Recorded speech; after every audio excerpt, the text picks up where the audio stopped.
Good evening, ladies and gentlemen. Welcome to the Planning and Zoning Commission meeting. Today is February 17th, 2022. And first of all, we are going to do the Pledge of Allegiance. Pledge allegiance to the flag of the United States of America, to the republic which stands one nation under God, indivisible, with liberty and justice for all. Ms. Graham, please, roll call. Yes. Mr. Simmons. Here. Ms. Cottenberg. Here. Mr. Carter. Present. Ms. Jordan. Here. Mr. Cristino. Here. Ms. Kinchin. Here. And Mr. Alvarez. Here. Thank you. Okay. First of all, we have a couple of announcements. Mr. Roth and Mr. Kusabab have been formally resigned since our last meeting. Together, they have volunteered over 21 combined hours of public service to the city of Sebastian. We thank them for their service and wish them all the best in their future endeavors. This evening, Mr. Jordan and Mr. Cristino, Ms. Jordan, sorry, and Mr. Cristino will be voting in their place tonight.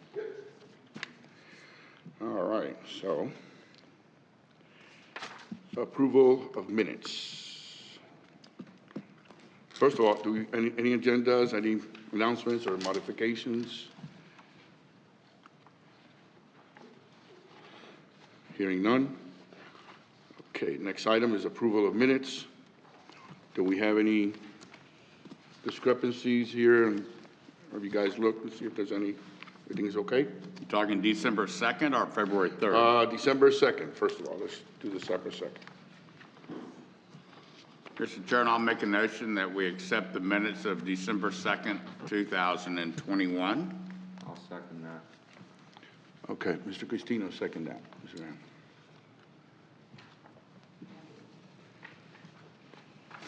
I make a motion to accept the February 3rd, 2022 minutes. Second. Mr. Hume. Yeah, Mr. Roberts. Mr. Chair, we have one motion, so this resolve the one motion has been seconded, vote, and then we'll take the second one. Is that in order? Call for the vote on the first. Okay, we'll have a vote on the first, December 2nd. December 2nd, agenda. Aye. Aye. All in favor? Aye. Aye. Aye. Any opposed? Okay, motion passes on that one. Thank you. Now, going back to the February 3rd motion. We have a motion to approve, Mr. Robert? Did you approve this one? I did second it. Second. Yeah. Karen Jordan. Okay, so all in favor? Aye. None opposed? Motion carries. Okay. Next on the item here is our public hearing today.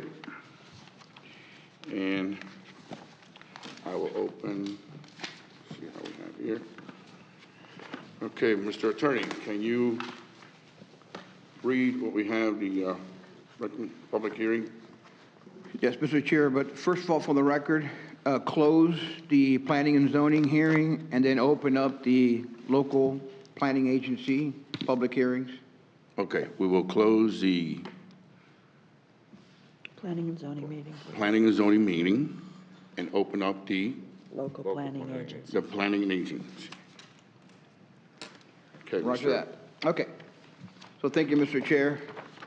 The ordinance is ordinance number 2202, and it reads, an ordinance of the City of Sebastian, Florida, amending Land Development Code Section 54-3-9.1, criteria for concurrency and final development order by providing for a new section relating to school concurrency, amending Land Development Code Section 54-3-9.7, criteria for adopted level of service standard relating to recreation, amending Land Development Code Section 54-3-9.8, criteria for methodology for determining demands on concurrency facilities pertaining to recreation, amending Land Development Code Section 54-3-9.9, criteria for determination of available capacity relating to parks and recreation facility, amending Land Development Code Section 54-4-18.4,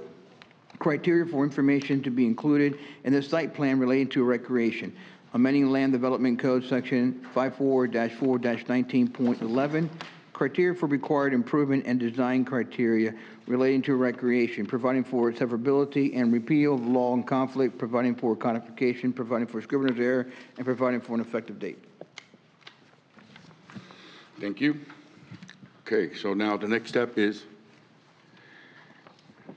we have anybody in, Staff presentation. Staff presentation. I'm sorry, staff presentation? Thank you, Mr. Chair. I gather everyone can hear me.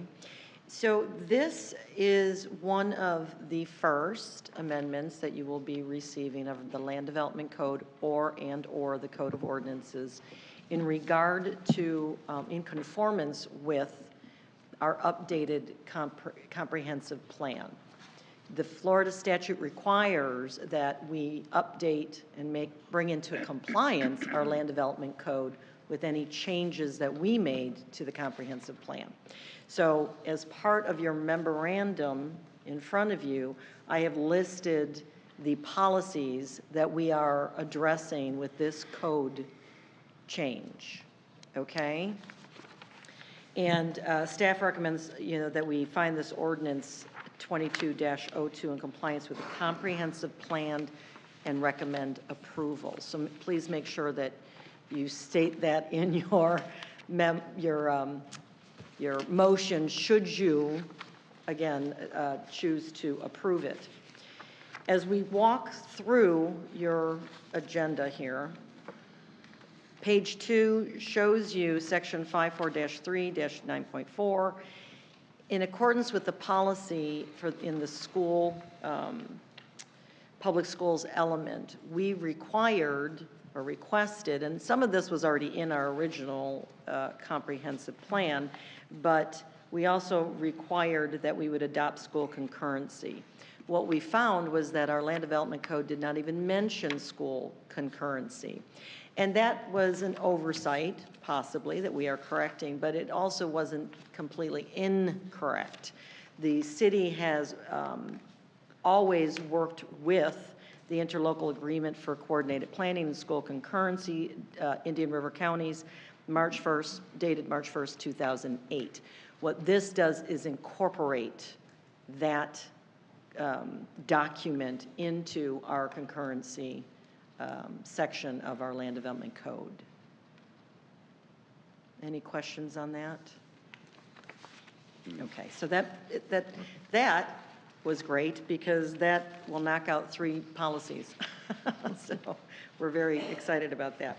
Moving down, a little background history. Back in 2018, we had Treasure Coast Regional Planning Council updating our recreational element.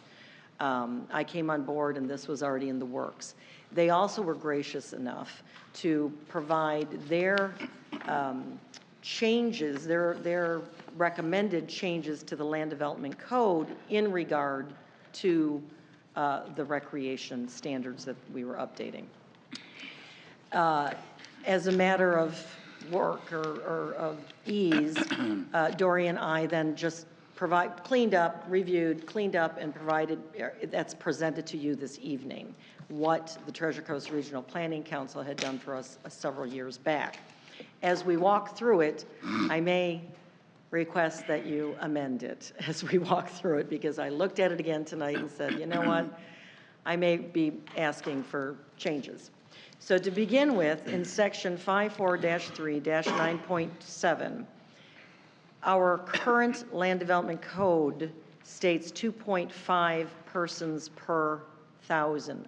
Our comprehensive plan is always stated 2 per 1,000. So what this is, or 2 acres, I apologize, per 1,000 people. That is the level of service that we require for a new development. So do not be confused by that it's 2 acres per 1,000 for neighborhood, 2 acres per 1,000 for community. That's just making sure that we have enough acreage for those type of uses, correct? But in a development, they are required to provide 4 acres per 1,000 population, okay? And so that's why we're making that change. Any questions thus far? The only question I have, is this a consistent number throughout the county? The towns, Vero Beach is Yes, on sir. the same acreage? And Well, I don't know what they're doing, but this has always been in our land development code. We're making it compliant with our comp plan. All right. So Okay. I would assume, maybe Dory knows best, that the county requires recreational lands for every new development? Not positive they have concurrency, I just don't know what their acreage is. Right. But everyone requires some type of concurrency, recreational lands for new residential. This is all for residential. It's not required for commercial. Okay, I want to make that, that clear. All right, going on to 54-3.9.9, determination of available capacity. Again, we are just clarifying what's already in our code, stating that this shall be adhered to, and a dedication or fee in lieu contribution made by all new residential developments without regard to existing or committed capacity. So basically, it's just clarifying that no matter what the capacity is of the city, right? Maybe we have exceeded our need for recreational lands per our population. It won't matter. The new development will have to provide that dedication of land because they're bringing in new development. Do you hear what I'm saying? So that's what this does. It just clarifies that. Okay? Any questions in there? Good? Wonderful. Moving on. This section, 54-4-18.4, this is under your site plan review procedures, and it is, again, establishing that there's site plan review processes, there's subdivision review processes, correct? This is basically stating that in the site plan review process, you're going to follow the process that's listed in the subdivision section. That's all that's doing.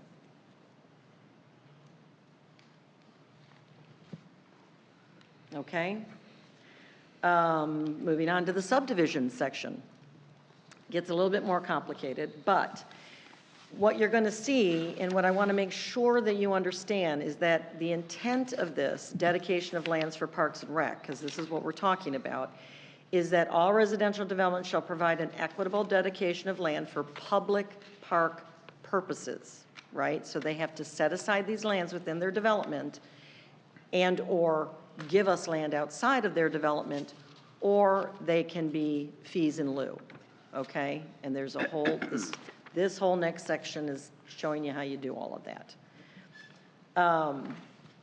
We've done a bunch of cleanup, and a lot of it was taken care of by Treasure Coast Regional Planning Council, by their recommendations, so we're very grateful. It really made it easier. What we wanted to, in here, it talks about fee in lieu, what we're looking for, fee in lieu, how the use of the money would be used, either for the acquisition of parkland or facilities. You know, if we want to build a whole new rec center, we could use these dollars. How the fair market value is established. Again, this was a lot of cleanup. Any questions thus far? Okay. One of the things that I want you all to be very much aware of is that impact fees, we have recreational impact fees. Stop me if I'm going too fast or I'm throwing too much at you. We have recreational impact fees. You're probably very much aware of that. This does not affect that. The impact fees for recreation are established. It's a whole separate code of ordinance, and it is not being affected by this. Okay? That was one of the questions from our staff, and I wanted to make sure that we all understood that. So when we go down into 6 on page 5, item 6 here, we start talking about how the formula for determining and applying the 4 acres per 1,000 is done, right? In our current LDC, we were referring to numbers back in 1996. So of course, I've updated those numbers, excuse me, to be the current BBER of December 2020, okay? And it comes out that back in 96, it was 2.5 persons per unit, but now we're at 2.24 persons per unit. It's rather interesting. And when you do the formula, I'm going to try to describe this if you can follow along with me. I did a whole big write-out if we need to, but let's say we have 500 units, right? You have 500 units. You multiply that by 2.24 people per unit, correct? And then you divide it by 1,000. So then you end up with, in this instance, 1.12. Multiply that by 4, right? Now you have 4.48 acres that they are required to set aside for their 500-unit development. Make sense? Yeah, my only question is this, as open space, as a dedicated park, you know, how do we classify? Let's get into it. Okay. Come on down. So as we move down, what, in item B, where we call credit for private recreational space, we're talking about public recreational space, but our code has always allowed there to be credit for private recreational space. You have a private subdivision, you're going to put in, you know, a cabana and a pool and a tennis courts, right? They want credit for that. I don't disagree, because the intent of all of this is to make sure that our public parks aren't over impacted by new development, right? So of course you have a private development, they're giving their own 500 units a recreational space, so they won't be running to the nearest parks, right? So it's meeting the intent. Previously, we never established this whole formula. Treasure Coast Regional Planning Council, again, I'm grateful, had given this all. As Dory and I went through it, we found it a little too cumbersome, if you will. In the existing land development code, it states that you're going to get credit for private recreational space. It never says how much credit. We've suggested 50% credit. You may suggest a higher value, and that would be fine. But tonight, we're suggesting that item 1, 2, and 3 be taken out, because that formula is just a little too cumbersome. And I know Mr. Simmons ran through that formula, so I'm not sure if any of you all have tried to apply that formula, but it's a little cumbersome. And that is our recommendation, but I want to hear from you, obviously. So we're going to leave it at the 50%. Is the Correct, recommendation. unless you want to say 60%, or Okay. I'll leave that up to you all, but it's easier than trying to apply this formula, because we kept trying different scenarios, and it was like, holy cow.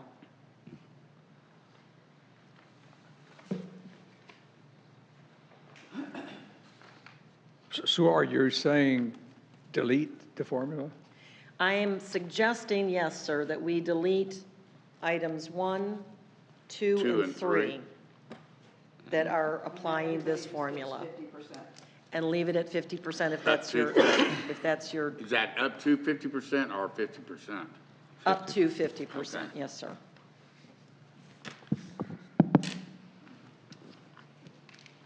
Because this is what they're, again, if we're going to go with that, let's say you need 4.5 acres. Maybe they can come up with 2.5 acres of private, right? They're allowed, we're going to say 2.5 acres, or they're about with the 50%, right? Now you still need to come up with 2 acres. To Mr. Cristino's question, what do? They can either dedicate 2 acres off-site to the city for future use. They can do a fee in lieu and pay for it by market value and by the formula that is in here, right? If they can carve out more land on their property, then that works too. They cannot utilize open space, but they can utilize environmental space. And why I'm kind of keen on this, and also perhaps want to raise, right now it's at 15% can be applied, I want to maybe do a 1-to-1, is because if you recall in our current comprehensive plan, we are stating that a development needs to set aside 25% of their native habitat on their site, right? We want to be able to incentivize these things to happen. So what I want to suggest is that environmental protected land on your site, let's say you have to set aside an acre with that 25% of native land, and it's, you know, connected off-site or not, whatever, you set it aside and you're going to get recreation credit for it. We don't want you to build in it. Maybe you could put some paths in it and some passive recreation, but it's now open to the public and it's also meeting several values.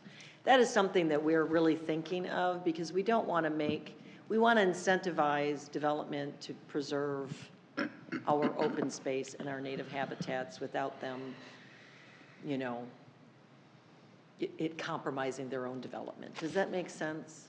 I think so. I think too, and I don't know if we had spoken about Please. this, if they needed that, if we use that 4 acres, but they decide to put in their own swimming pool and tennis courts on 3 acres, this says though that they only get credit up to 50%. So they only get credit for 2 acres. They still have to give the city 2 acres, even though they're putting 3 acres within their subdivision. So they only get credit for up to 50% of what their needs are, no matter how big their recreation I was area reading that is, correct? pickleball courts or whatever they decide to put in. I've got a quick question. How would this pertain, say to put this into perspective, Mr. Mecklen's development, Spirit of Sebastian. Yes, sir. Where he's put aside, you know, the clubhouse area, that would count for recreation, wouldn't it? That's correct. Over there, because now he's got bicycle paths going through there.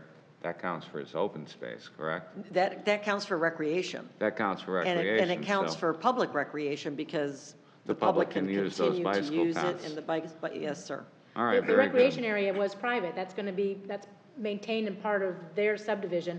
But they said that they would leave, if you remember, they're gonna leave those Leave the gates gates open so open that during the the public day, can, right. especially when it connects to Bailey Drive. So you could go down Del Monte and go all the way to Bailey Drive. They'll be left open, so that's why we counted that towards their public requirement. So you're saying that the general public would be able to use the recreational facilities within the subdivision?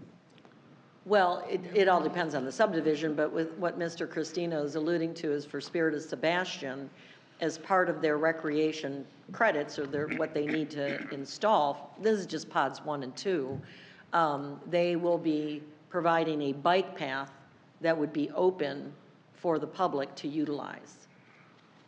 But not necessarily the recreational facilities? Well, that is a recreational facility. Well, yeah, you're right. I was thinking of the pool and yada, yada, other That stuff. was my question, I guess. And the I bike don't paths. know how strict they're going to be with their recreational facilities. It is a gated community, but But there may be. that's just an example. There Go may ahead. be a developer that doesn't want the public coming into their private subdivision. Right. So they can put whatever they want inside, but now they've got to either do park Donate in the lieu land. or purchase some property and give it to the city outside their subdivision. Okay. And I want to emphasize again, this is not new. This has always been a part of the city. We are not creating anything new. We are just trying to streamline it, make it more usable, and really explain it better at this point. I just would want to make it absolutely clear that each and every lot that's sold in any development will also pay an impact fee. So this is like the developer provides above and beyond what the impact fee covers. Correct. Correct. The impact fee is charged to basically the home buyer. Yeah, and I just want everybody to understand that people who build new houses in developments are not taking anything away from the rest of the people who have been here for a long time. That's correct. Thank you. And that impact fee goes into the Recreation Impact Fee Fund. Which can only be spent In community and neighborhood parks. This is in addition, and this is for land, but again, if they don't have the land available or they don't have the facility, they can do fee in lieu, and then I believe it goes into the recreation fund, and that it can be utilized to purchase land or for facilities. Lisa, if you take out 1, 2, and 3, then how do you propose the city council will grant up to 50%? How do they come up with that standard? If you're going to take out their choices. Well, we would just leave their choices wide open, basically, because when you're looking at this table, you know, a swimming, you know, whatever recreational facility they put in, it's going to be counted towards 50%. You see what I'm saying? And if they put aside 2 acres of recreational facilities, then, and you need 4 acres, you would get 50%. Do you hear what I'm saying? And Yeah, just like Dory was saying, if they're supposed to do 4, and if they're only using 2 and they're giving us 2, that's 50%. Correct. So that's the standard you want the city council That's what I'm to go by. suggesting. Well, there wasn't a standard before.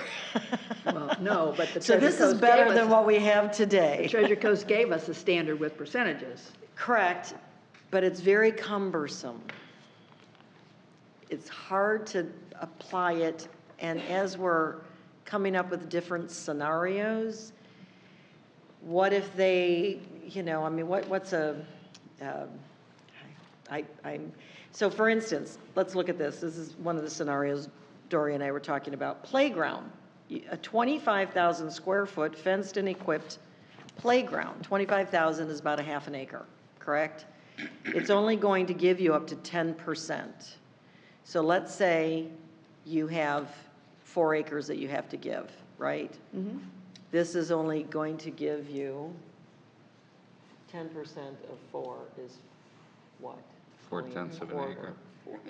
So it's not even Not even a half acre. exactly, it's not even a half acre, so. I guess we're going back to the intent.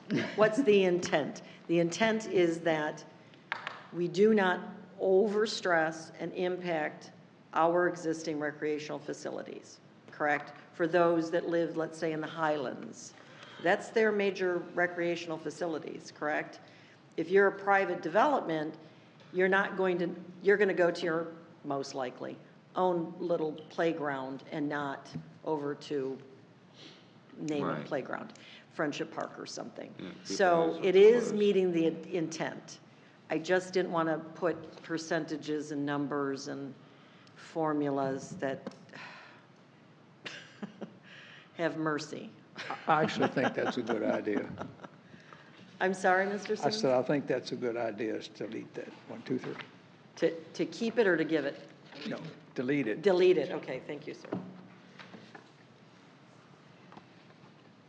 And then again, in number 5, where it says environmental preserves, we're only giving it 15% of the required dedication, but I'd kind of like to go 1-to-1. But if you all feel that that's too much, we can go whatever number you feel is appropriate. In other words, give them more credit for the environmental preserves than we have here? Yes, more than the 15%. I mean, maybe you just want that 50%. That's entirely up to you all. I'm looking for your input on that. We had used the example, if you had something that your 25% of your native habitat that you're required to keep per the comp plan, and that came to an acre, that 25%. This is saying that if you put some paths in there, maybe some benches, made it a passive park, you would only get 15% of that 1 acre counts towards your recreations that you need. And we want to incentivize them that they would put more environmental. So if we did it 1-for-1, they're going to be able to use that whole acre towards their they're private, or if they open up to the public, it goes towards the public. So 100%. 100%, yes, sir. I don't have a problem with that myself, ideally. Just because my brain works this way, I don't ever like a word that says may. I'd like it to say shall or shall not. Okay. If, that's just because that's the way my brain works. So are we good with 100%, or do we like 50%, or do we like 82%? What's our pleasure? What's our recommendation? Obviously, it's up to the city council, but I have to bring this to them, so. I'd say maybe 50% on that. We're giving, are we keeping 3, the table? You know, with the 20%, the 5%, the 10%? No, sir. I'm No, we're getting rid of that, recommending, because I find it confusing That's myself. one of the Thank things you. she wants to take Okay. out. We're talking about item 5 right now, where you have, instead of C. 10, it's 15. yes. You're recommending 50 for most of the other 50%. Why don't we just stay with 50% across the board? Is everyone comfortable with that? Well, So if they're, I'd be in favor of 100% because that really incentivizes maintaining those natural areas. And if that's our intent, to maintain, to get them to maintain natural areas, then we shouldn't put, I feel it's unfair to put the onus on someone and say, but we're not going to give you credit for it. You have to do it, but we're not going to give you credit for it. but you would get 100% credit towards your open space. I So you have that- understand If you have that. that 100, if you had that 1 acre, that 1 acre counts towards your open space. Right. Yeah, I got that. But now they get a total 100% towards their recreation space, park space also. But you can't double dip. So you wouldn't be able to use it as open Because and. it says the yard setbacks and other open areas required by the Land Development Code and Building Code shall not be included in the computation of private recreation space. So sorry, if it was a public open space, or I mean, environmental area, it was public and they had walking paths and all of that, then it could count towards open space and recreation space. And the 25% that they have to set aside. So we're trying to incentivize but not punish. You understand what I'm saying? All right, so this would be whatever development is for their own use. Public would not be allowed in there. Possibly, but I'm saying that if it was connected off-site, which we encourage, then, and, you know, it had walking paths in it, then it would be open to the public.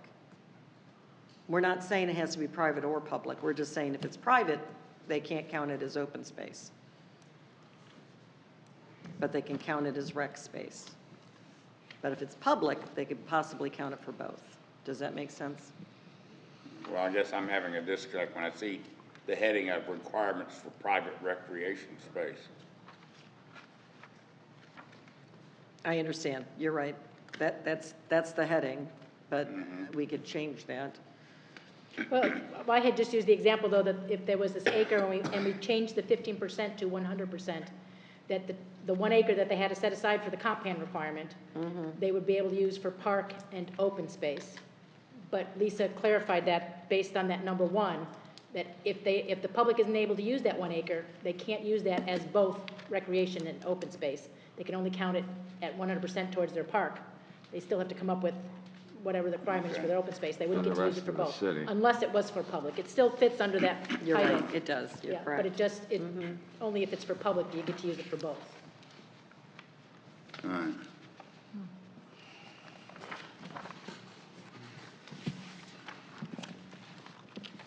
Okay, so we're going to move right along and Perfect. have And any- D, item D, again, is a clarification of procedures for dedication of land or payment of fees in lieu. Yeah.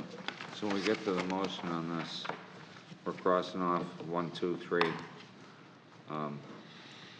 Everything else that we have in there is going to count as 50%, with the exception of natural park, open space is 100%. Wait a minute. When we go to read this, I'm not sure if we've. Is that under environmental preserves, number 5, that we're Yes, going to sir. 100%? Yes, sir. All right. Sounded like a motion to me, Mr. Christina. I'm just making sure we're not all confused. We're gonna get When there. someone goes That's up make to this Mr. motion, Chairman we've got it read Alvarez to call properly. that. Gee, thanks. Okay. We have any public input?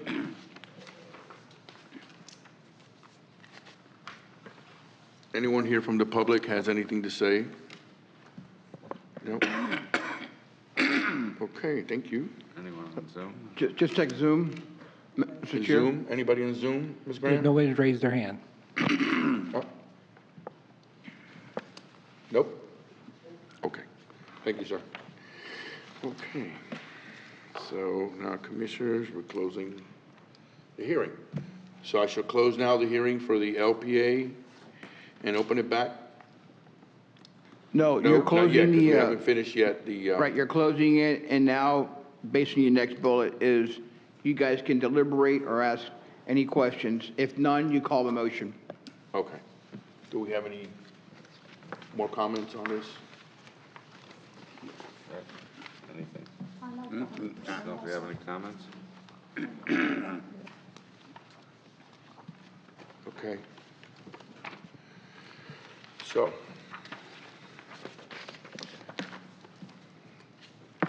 So if there's no more further deliberations, Mr. Chair, just call a motion and. okay, we're gonna call a motion, for the, public hearing recommendation. And, okay, where am I at? I'm lost here. So, do we have anybody? Okay, so we have that motion to delete. We don't have an emotion yet. There's no motion yet. We don't Okay. have a motion yet. Okay, so If I what do can, we Mr. Chair? We just call for a motion. Okay, we call for a motion. Okay, I make a motion to approve ordinance O22-2 with removing items 1, 2, and 3, as well as changing the 15% to 100% for the environmental preserve. I believe that was all the changes that we Yeah. made. Second. If I can, Mr. Chair, just a point of order. I believe the recommendation is, you're correct, Ms. Kitchen, but also add in compliance with the comp plan, and then you make your recommendation for approval. That was a recommendation. Okay. I will add that to the motion. I will second that motion. Okay. Graham? Call for a voice vote. Voice vote? No, individuals. Yes. Ask her. Roll call, please. Yes. Ms. Jordan? Yes. Mr. Alvarez? Yes. Mr. Christino? Yes. Mr. Simmons? Yes. Ms. Kinchin? Yes? Mr. Carter? Yes. Ms. Cottenberg? Yes. It is unanimous in favor of 7-0. Motion carries.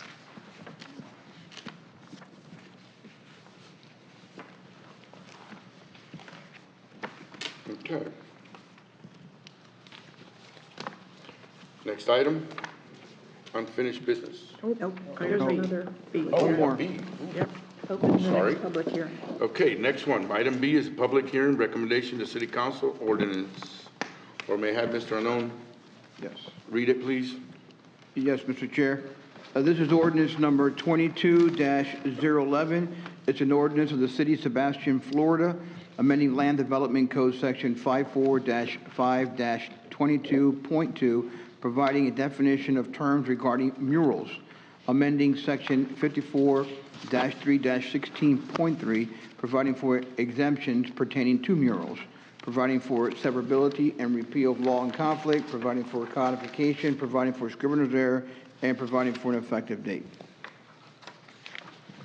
Thank you. Again, staff presentation. Thank you, sir. Once again, well, this is not a cleanup of the comprehensive plan, but the Chamber of Commerce came to us back in 18 and asked if we'd consider a mural program.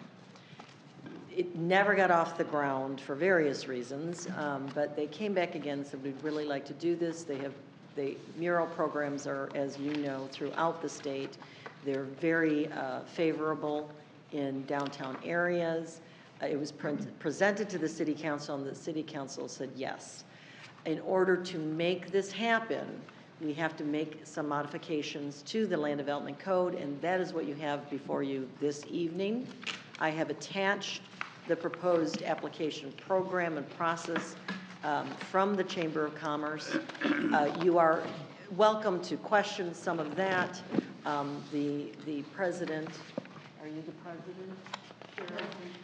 Cheryl Thibodeau is here if you have any burning questions.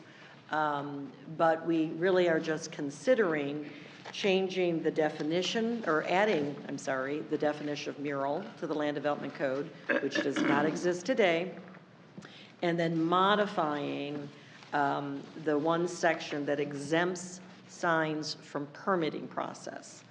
And that includes murals, and it is exempting, this is only happening in the CRA, and as you all know, we have the riverfront overlay, which has color code restrictions. And so with this exemption, we are exempting murals from the color code. We don't want just brown and beige murals, correct? So, and also clarifying that if the mural is being utilized as advertisement or has over 10% of text or lettering, it may be considered as a sign. And so then would have to come into compliance with our sign regulations. But what we're very grateful for is that the Chamber of Commerce is going to run this program. And we believe that the categories and their application process is hitting all of the marks to make sure that the city is protected in any way, as well as property owners who may want to engage an artist and provide these murals. So they'll go through the process with the Chamber of Commerce, and they'll come to our department for final approval, just to make sure that it's not completely egregious and that it matches the mural program. And then, again, the chamber is the one who will be running it. All right? So we don't have to do that. And again, we've been going back and forth on all of this for quite some time. Council has given it its blessing. So that's what we're asking for this evening, is that you consider these minor changes to the Land Development Code. Just one quick question. Is the triangle in there? I'm sorry. Yes, sir. The triangle is part of the riverfront overlay, as part of the CRA. Is there a specific reason why it would be limited to those only, or is there a specific reason why other buildings in the city may not have murals? This is only available for commercial buildings, and we want to try it out in the CRA in the downtown area, which is much more walkable, and mural programs are typically in areas that are walkable, and and people take photos in front of it, and it really brings, there's mural tours, that you go city to city and go look at that. And that brings to mind, I'm an AICP, I'm a member of the Atlantic Coast APA chapter. It's our local chapter, and they will be having an O'Galley Arts District mural walking tour, lessons on planning for public art. And so I printed out a bunch of these. If you all are interested, it is March 10th. I'm sorry? Oh, good, thank you. It is March 10th up in Melbourne, 2 to 4. I will be going. I'm sure that I'm bringing 1 or 2 staff with me. And of course, we've invited the chamber to attend also. So again, these are just opportunities for you to get educated. But again, this evening, we're just asking for a recommendation or approval of the minor changes to the code. No graffiti, correct? Well, is graffiti public art? I don't want to make that decision. I've seen some that are really pretty, I mean. Sometimes it is. There's a graffiti wall in Gainesville that I think many would consider public art. I don't want to be that one to have to determine what is art Right, and what no, is I not. understand. They have strict categories, you know, like fishing, history, and, you know, Florida native species and things like that. So I believe they're going to stay very close to those parameters and make those decisions. So again, this would be like, for example, a business has a wall. And they want, like, I just saw some pictures and they want to go ahead and do a mural. So they come to and present To the chamber. the chamber, the picture, or depict it, what they want to do, and then from there on. That's correct, and they'll sign all the paperwork and all of that good stuff before it comes to us, and we That's say not a bad sure, idea. you know, So sure or no. I'm sorry. There's a threshold that it'll become a sign. Yes. I had Halo call, and on one of their walls, they wanted to do a mural with cats and kittens and dogs that advertised what they did in that building. So that became a sign. Didn't mean that they couldn't do the mural, but now they were held to our sign size regulations, which was only 7.5% of that wall. So it has to be strictly a mural done as an artwork, not necessarily advertising or marketing the building that it's in. Okay, where it's going, Correct. Like an air conditioning building, you have a guy with the AC and. Yeah. Okay, no, I got it. that would be stretching. Yeah, they can say it's a mural, but it's actually the guy, yeah, okay. So it That's becomes a sign even if there's no words, as long as they're depicting what's in that building? No, we're stating that it should not be depicting what's in the building. It can, So if it's a vet, for example, and they put cats and dogs, No, that would be. Without words. That would be more of a sign. you're saying that Correct. would be a sign? Yes, but if That's what they she had a just meant. nature scene with a couple cats and dogs in it, I mean, that may be able to fly through. But we're also saying that you can only have 10, if you have over 10% of words, you cannot have more than 10%. Isn't that the I didn't language? see that, though. I didn't know Yeah, if the words were no more than advertising their 10%. business. I had to ask you that. Text or lettering shall not exceed 10% of the area of the mural. And no, it should not be advertisement. But sometimes, you know, words play into a mural for whatever reason, and so we didn't want to say you can have none. It's just that it shouldn't be saying, you know, come to this vet. right. You yeah. know, front door here, something like that. That's a sign. Yes, That's correct, advertisement. correct. Got it. We're still going to adhere to our sign land development code. If there's a mural on the side of a building, it has a big oak tree that covers a quarter of the building. Within that oak tree, that business wanted to put a business sign that advertised in a case. They would be able to, I don't know if their regulations prohibit that, but they would still be able to put a sign advertising their business on that wall. We wouldn't want it to interrupt the mural. I don't know if they have any regulations. No, so you're saying, what Dory's trying to say is that they can still adhere to the sign code.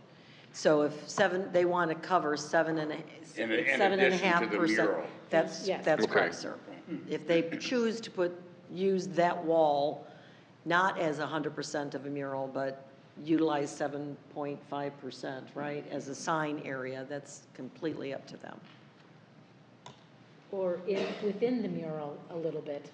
Not that it's a part of the mural, but it's placed on top of the mural, so it doesn't take away from the mural. This is some of the What scenarios ifs, that I we'll wouldn't want to work open that through, door, yeah. but that's not up to us. We'll cross that bridge when it comes in. Thank you very much. Now we go to the public. Do we have anybody in favor of the project or against? Ma'am? Oh, you want to talk, or you want to speak, or you good? Okay. All right. So, I have a question on it. I don't know if I asked. okay, so we're closing the hearing then, Mr. Anna. Any other? Al, I've got a question. Okay. I read in there where the artist realizes that they're not responsible for the upkeep once they do the painting, et cetera. I wasn't sure if I picked up on, suppose the paint's peeling on the side of the building. Is this the owner's responsibility at that point? Yes, sir, and that is in That the is in the there. Okay, I just package, and missed they it. will have to sign off on that. And, you know, just like any peeling paint on a building, code enforcement can still step in. So, you know, it won't be any different than that. I understand, given the artist free and clear, you know, they're basically doing the work volunteer basis, most of them. Well, they could be paid. Some could be charging. paid, yeah. Yeah. All right, that answers my question. I'm just a little disappointed it took this long to get here. There was It a was lot on- going on, Linda. I was on the council when it first came up, Lisa. That was 5 years ago. It wasn't all me. Okay, moving right along, we're gonna close, Mr. Arnon, Well, I still had a comment. I'm sorry. I guess I wanna go home, don't I? You do. Okay. I just want to say that I'm highly in favor of this program. I hope that it is successful and that we all keep an open mind, that it may be expanded in some ways. I spent some time in Paducah, Kentucky. Paducah, Kentucky is on the Ohio River, and there's a large concrete, the ugliest, gosh-awful concrete levee has been there for years and years and years. And a couple of years ago, they turned it into an historic mural, and I believe there are either 16 or 18 different depictions of the history of the development of Paducah on the Ohio River, and it's just absolutely fascinating. It's one of the best things that I accidentally stumbled on in my life. Amazing. So I'm highly in favor of this. Yeah, sometimes those things are really pretty, man. These artists are really, really good. So. Talented, yeah. Anybody else have another comment? Okay. So, in that, we're going to close our LPA. No, we have to take a motion. Call for a motion. I'll call for a motion. I'll make a move that we recommend ordinance 0-22-03, proposed land development code amendment, Article 22 and Article 16 to council as presented. We have a second? Mr. Cristino? No, No, Mr. Carter. Mr. Carter, sorry.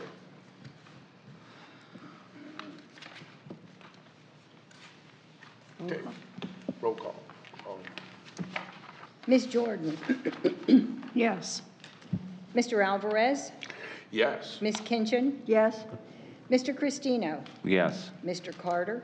Yes. Mr. Simmons? Yes. Ms. Cottenberg? Yes. The vote is 7-0 in favor. Motion carries. Okay. Thank you very much, Ms. Graham. Now, go back. Okay, we're going back to item 7. Just, Mr. Chair, just close Okay, we're the, going to close the LPA and open up our regular planning and zoning meeting. Okay, and so now item number 7, unfinished business. We have none. Do we have any unfinished business? Okay. Number 8, public input. Seeing none, moving right along. Number 9, new business. Okay, and commission matters. I'd just like to say I'm glad to be on board, and it's a privilege and an honor to work with all of you. And likewise, glad to have you. And we'd like to welcome you on board. Thank you. Any other, I have, please? yes. Because we have it as part of our comp plan, we have in our comp plan that we will work toward creating, improving, or somehow developing obtainable, and I'm not going to say obtainable housing, I'm going to say obtainable shelter. And as most of us are aware, we have not just in the United States, not just in Palm Beach, not just in Orlando, but right here in Sebastian, we have almost zero obtainable housing for the workforce of our city.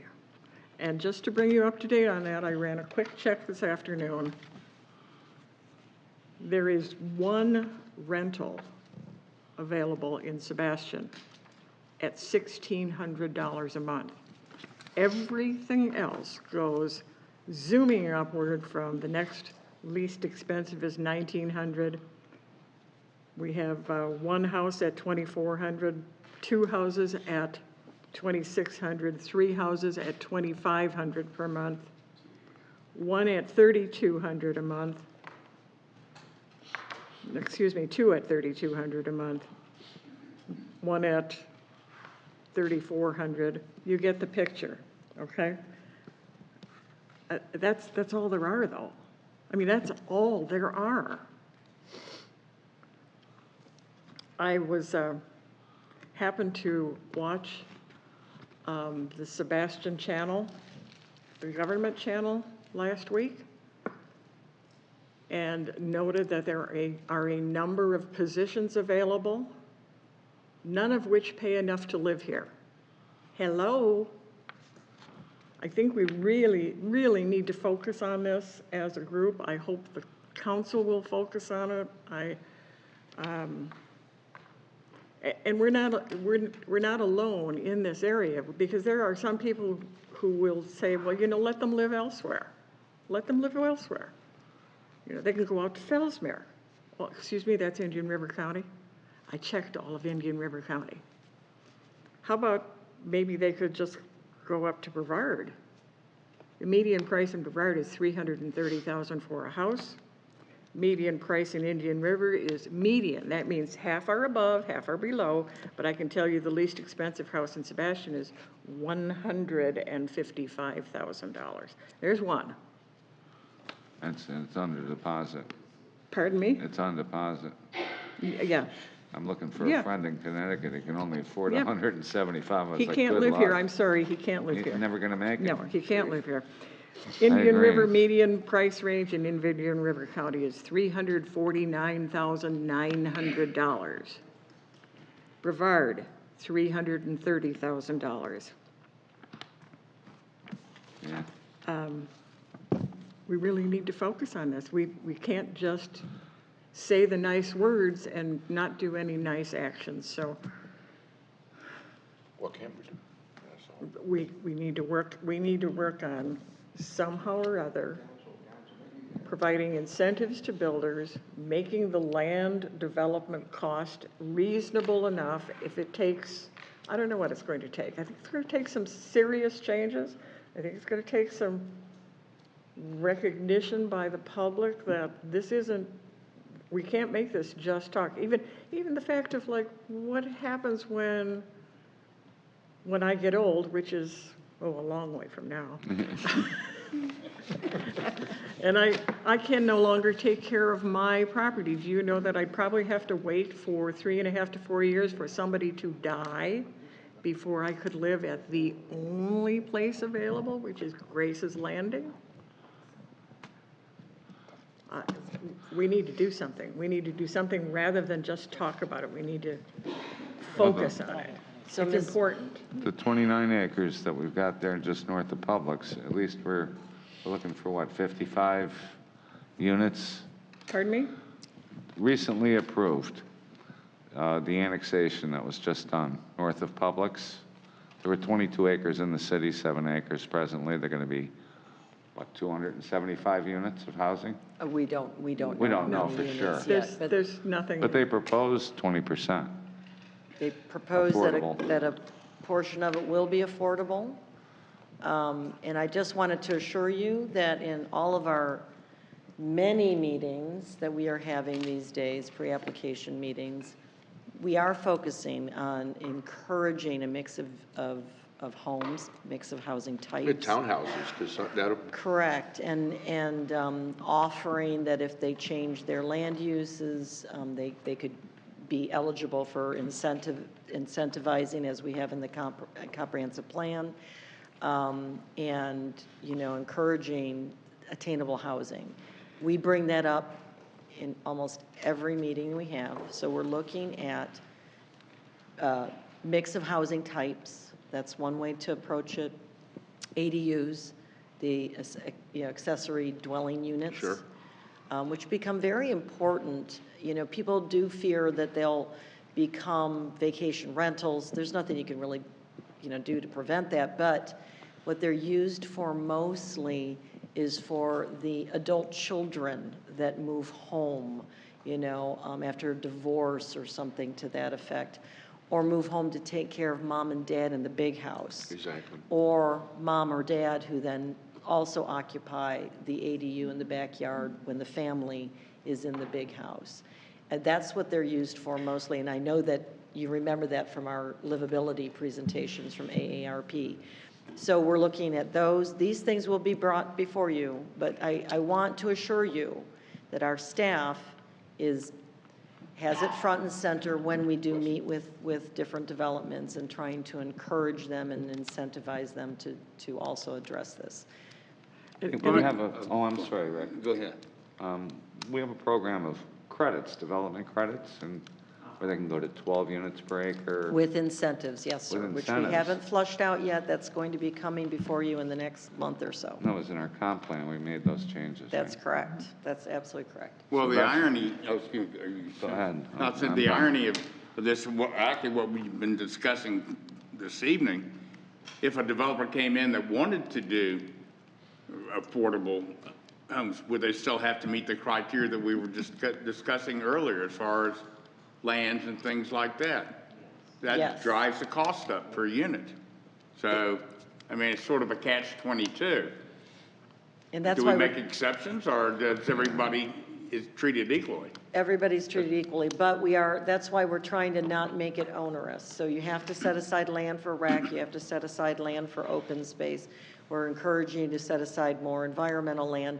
How can we make them all play But well that together? still drives the cost of development. You're absolutely correct. tremendously. So we're trying to make it that they can all play together, so it's not, one, this, that, now you're setting aside 10 acres. So, and then we're incentivizing if you do set aside this, or you do set aside that, or if you provide affordable housing, if you, do bike paths and connectivities, then these are the incentives that can get you possibly some more density, but we have to quantify that, and that is what we're working on right now with our consultants. So it'll be before you soon. I just wanted to let you know. Anyways, moving on. I'm sorry. I did not intend my comment to be a criticism. My comment was to bring to, perhaps there's somebody out there watching who might, Yeah, bring to light what, to bring to light that we recognize that this is an issue that needs to be worked on, and you guys are working on it. And there are other things too. It's like an apartment above a commercial property. Correct. Mixed use is great. We encourage that. Mixed use, I couldn't afford my house today. were you saying something, guys? I'm sorry. Yeah, but we were just discussing, Oh, we couldn't okay. afford our own houses today. The prices have escalated so much here. Okay. Anything Anyway, else? thank you. You're welcome. Thank you. Thank you. Any other commission matters? City attorney matters? Nothing, Mr. Chair. Staff matters? No, sir. Dory? Thank you very much for all of your assistance this evening. Thank you, like always, for bringing up everything up to. Yes, I did. Okay. Meeting is adjourned.